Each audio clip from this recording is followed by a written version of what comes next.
Hi, everyone. Welcome to Using Your Voice and Your Choices to Change Publishers' Priorities. This is a presentation given for the audience of the National Federation of the Blind 2020 virtual convention, and we're thrilled to be part of your event and hope that you're getting a lot out of your sessions, and we believe that we've got some great content for you today.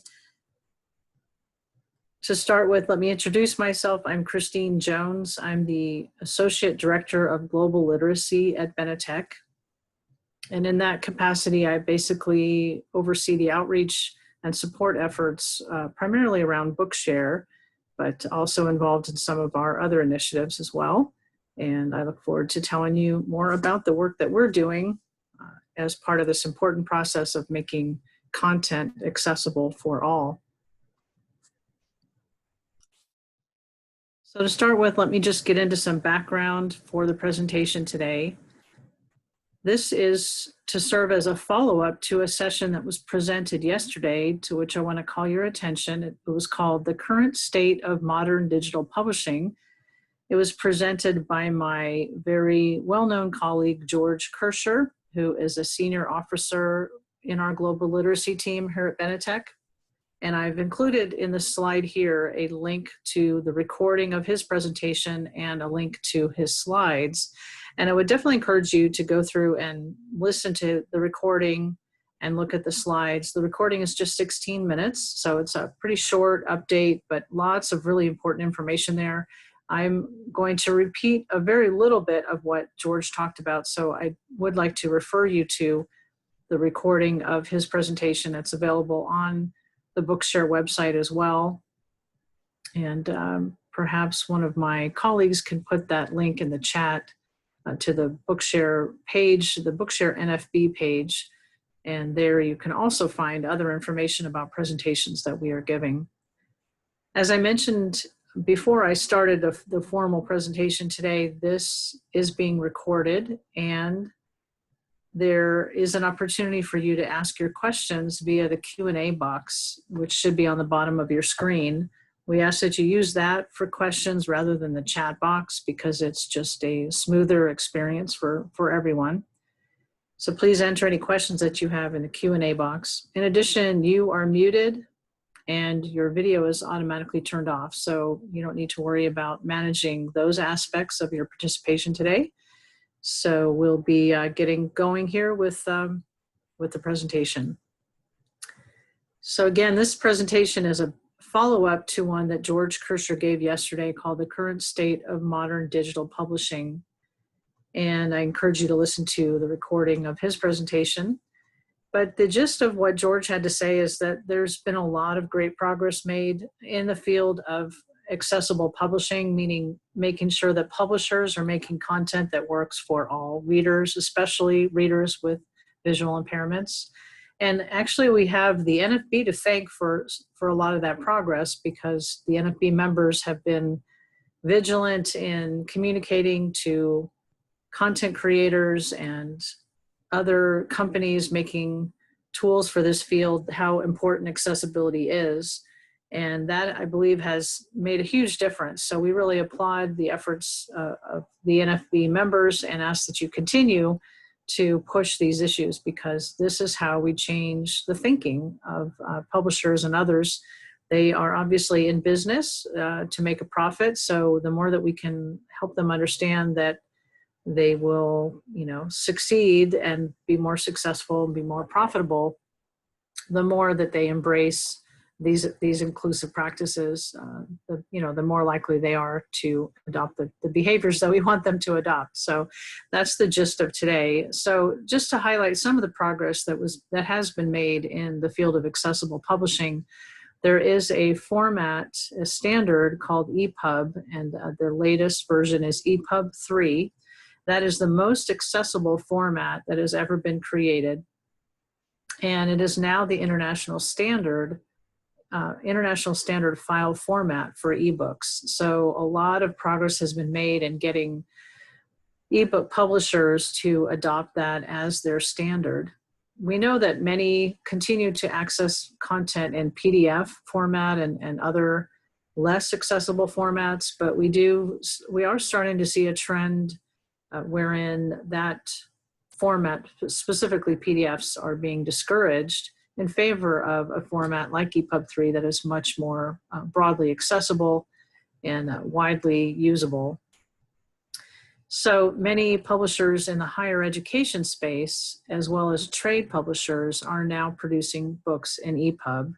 In fact, George reports that 80% of all new higher educational titles are accessible to persons who are blind or have low vision. So that is a huge, huge milestone to celebrate. So we are excited about that and want to continue to see that trend develop, and we want to help that trend along. So that's what we're talking about today. And then many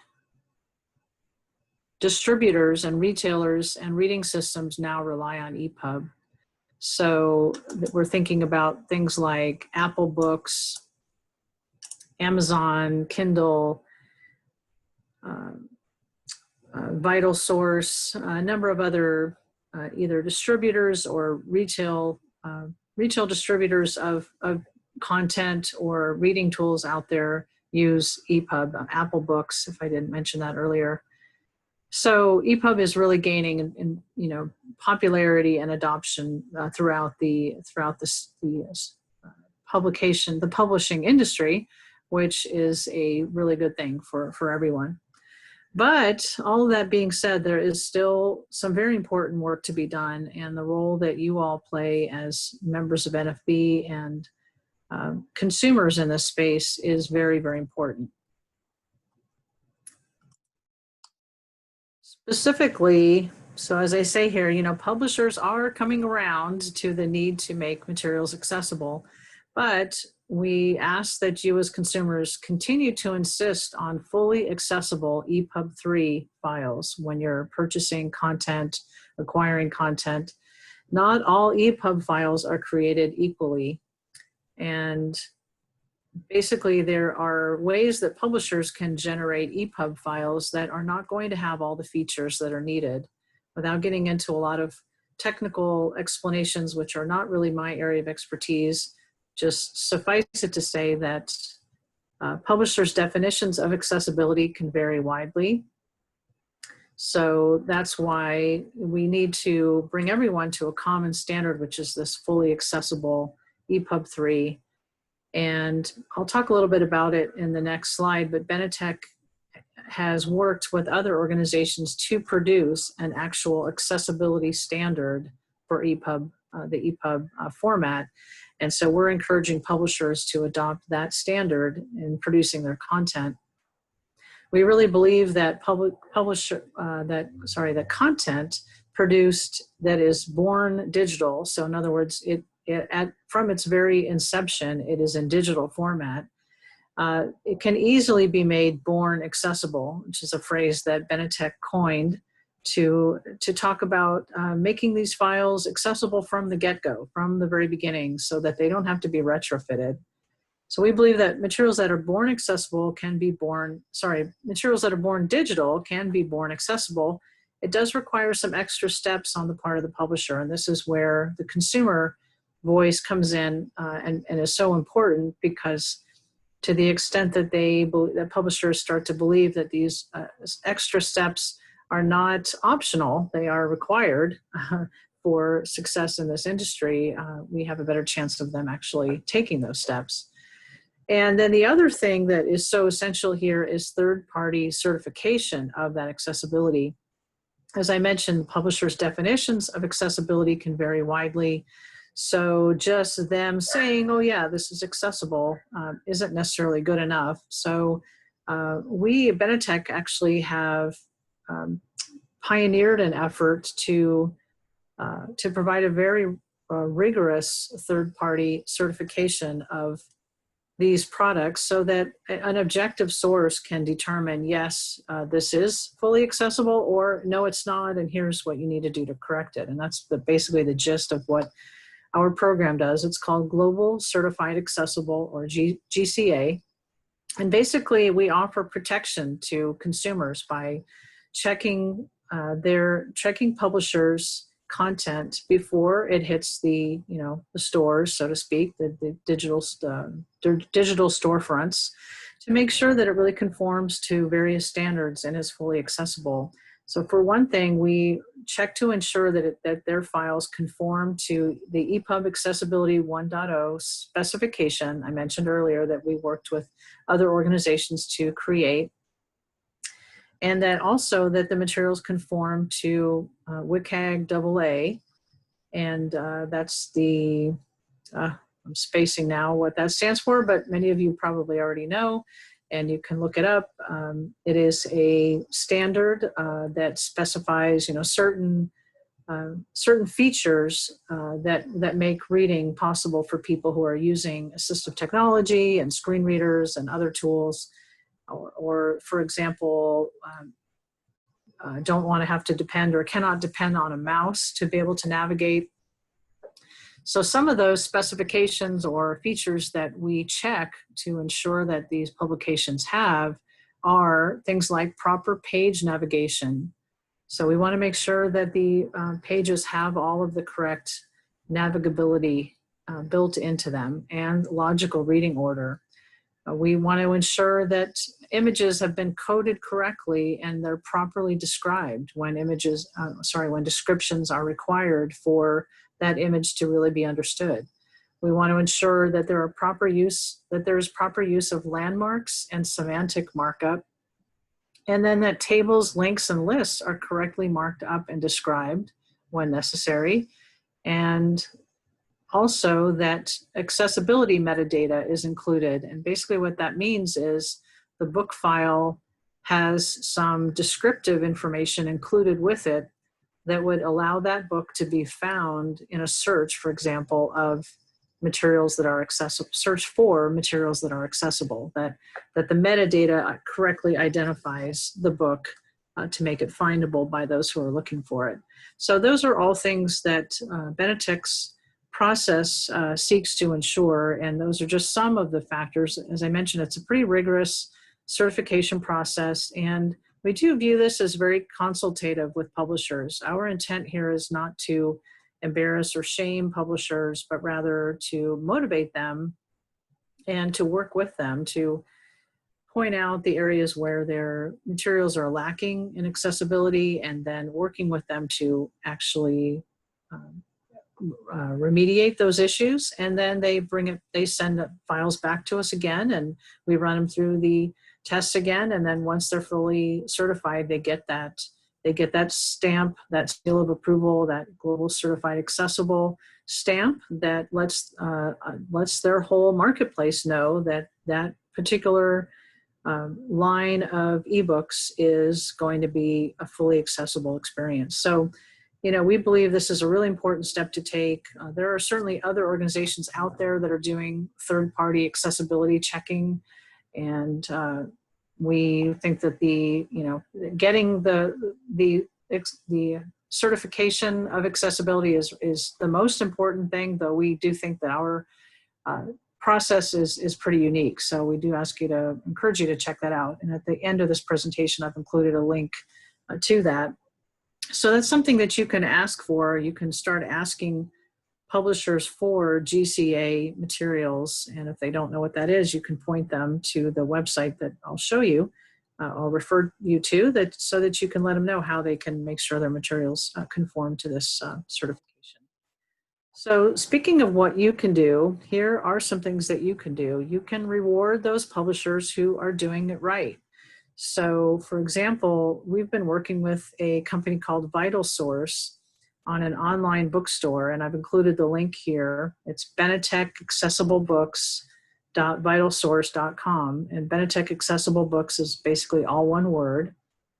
And so that bookstore contains only titles that have been certified through the Global Certified Accessible program.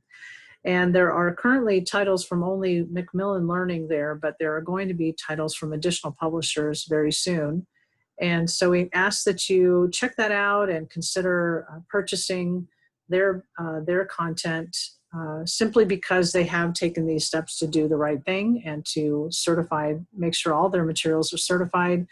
VitalSource is a closed environment in that they have their own reader that you have to use to read their books. However, it is fully accessible, and there is some information on their website about the many steps that they have taken to make sure that their whole process and all of their products and services are accessible.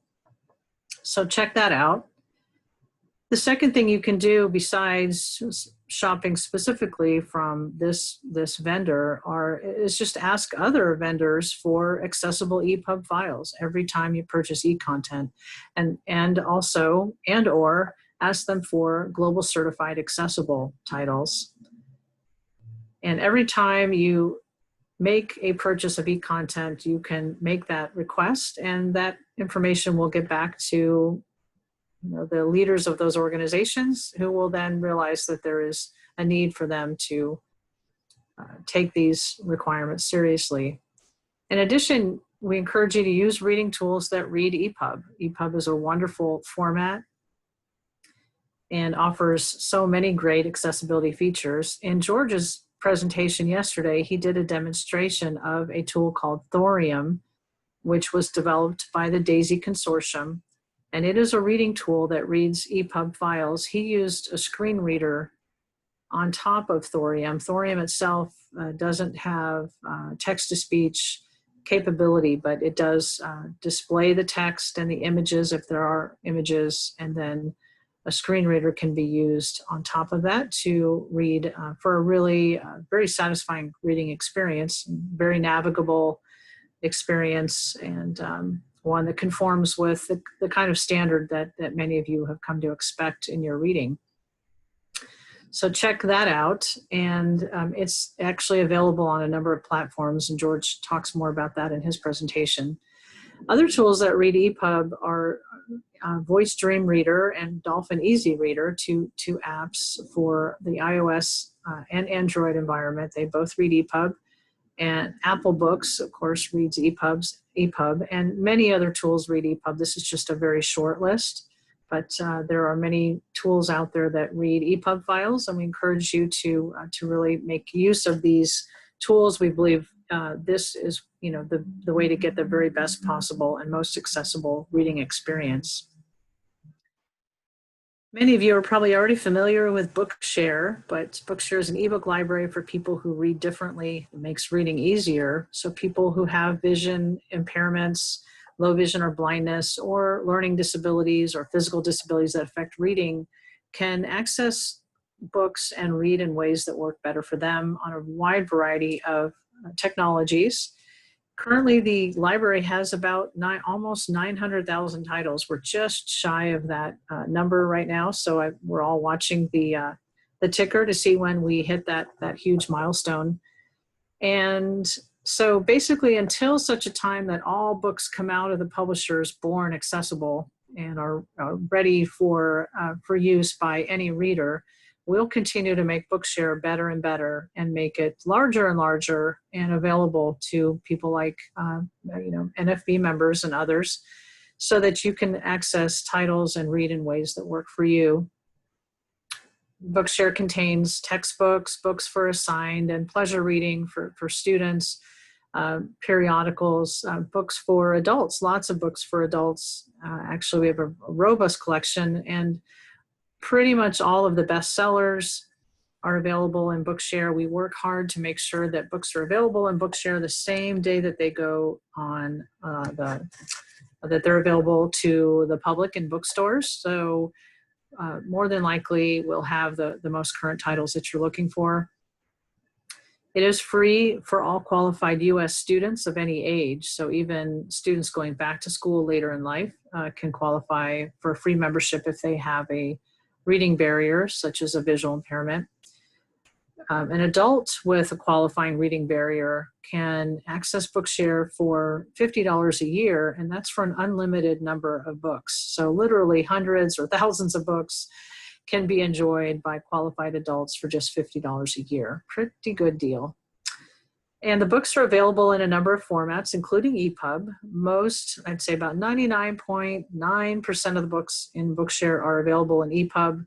There are a few books, because of their just sheer size, if they're, so let's say, large textbooks with many graphics in them, graphical content, they may not be able to be produced in EPUB in our system, but most books in Bookshare can be downloaded as EPUB files.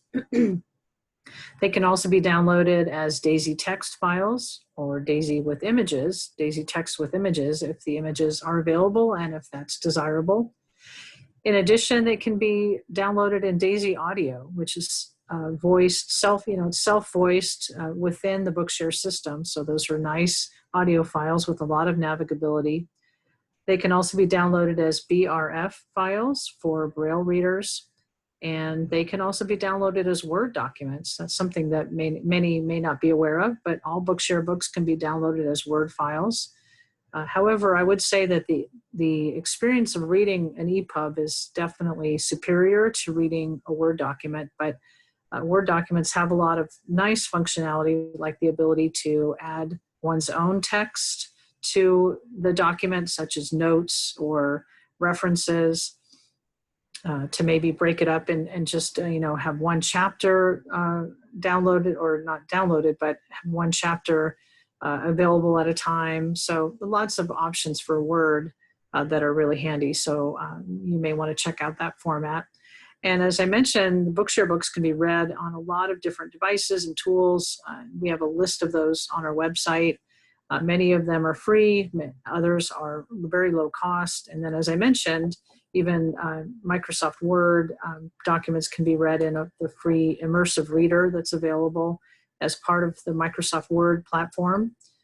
And there are many other freely available options for reading. So lots of great ways to read. So until such a time as publishers everywhere, and every book coming off their production line is accessible to someone with a reading barrier, we're going to continue to add to the Bookshare library and try to make it better and better and easier for members to use. So if you haven't already signed up for Bookshare and you'd like to, you can go to bookshare.org and then look for a button that says sign up. And we encourage you to definitely get started with your Bookshare membership. And with that, I've got a slide here with more information, some links, Benetech's main website, benetech.org, the Born Accessible and Global Certified Accessible section of the website, of the Benetech website, is actually found at bornaccessible.org, so you can check that out.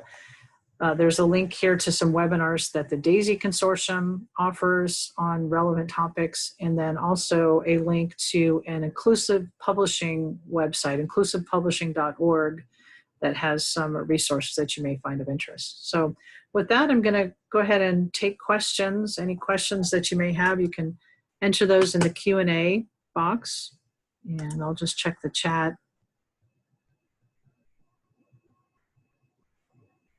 Thank you. Somebody reminded me what WCAG stands for. It was just one of those phrases that just went right out of my head when I was talking about it. Web content accessibility guidelines. So thank you for that definition. Appreciate it.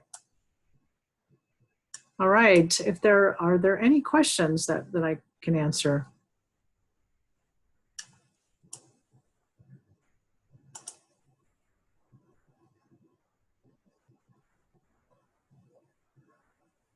Okay, I'm not seeing any questions.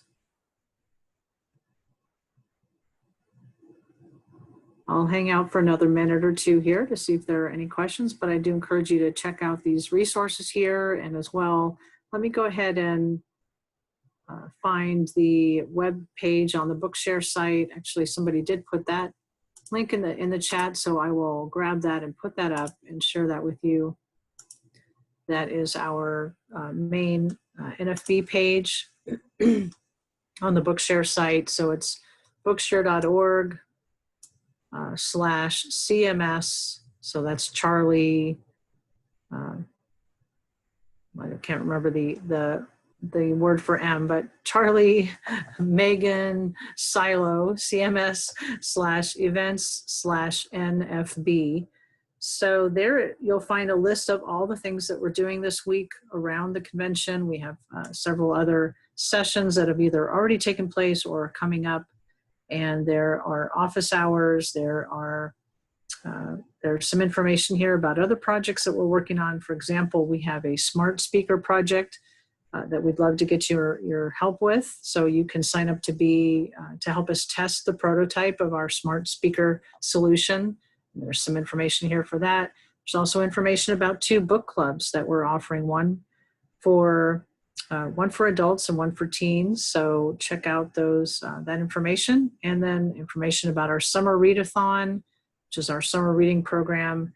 And then a wonderful video here we recently produced about a veteran, a blind gentleman named David, who was a judge for many years. He's recently retired, but he has a great story to tell. So feel free to check that out as well. Okay, so we've got one question. Does the GCA apply only to textbooks? So no, it doesn't apply only to textbooks.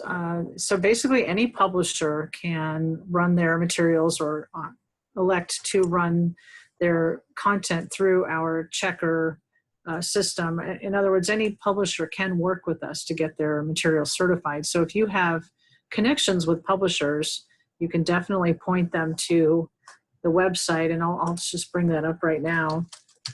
And in fact, there is a list of not only what we do to check the files, but also what the cost is, and all of that is here. And basically, we are just covering our costs in all of this. So, but there's a frequently asked questions section here that details more about Global Certified Accessible.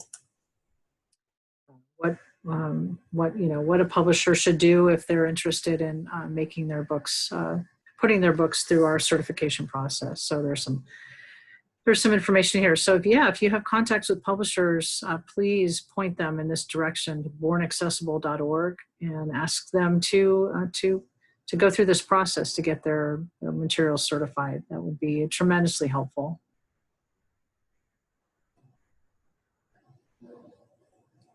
All right, well, we are just about out of time, and I appreciate everyone joining today.